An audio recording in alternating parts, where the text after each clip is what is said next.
नमस्ते आउ भाइ बहिनीहरू, तिमीलाई मैले एउटा कथा सुनाउँछु।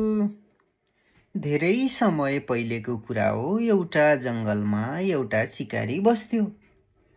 त्यो शिकारीले चराहरूलाई जालमा पार्न भनेर एक दिन जाल थापेछ।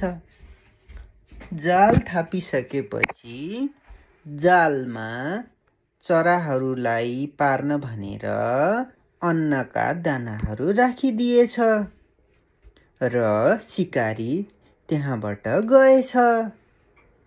केही समयपछि चरा आफ्नो अन्नहरू खोज्दै आउँदाखेरि जालमा परेछन्। चराहरू कराइरहेछन्, रोइरहेछन्। त्यसपछि त्यो देखेर त्यहाँ नजिक भएका कमिलाहरू आएछन् र चरालाई भनेछन्, चरा दाइ, तपाईँ नआत्तिनुहोस्, हामीलाई तपाईले बचाउँछौँ, तपाईलाई हामीले बचाउँछौँ। यो सुनेर चरा खुसी भएछ। त्यसपछि कमिलाहरूको बथान मिलेर ताती मिलेर त्यो जाललाई काटेछन् र चरा फुत्किएछ।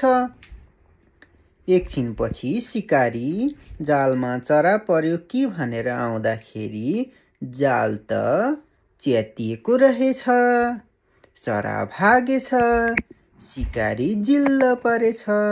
यो कथा कस्तो लाग्यो? राम्रो लागेमा मेरो च्यानललाई सब्स्क्राइब गरिदेऊ ल। Thank you.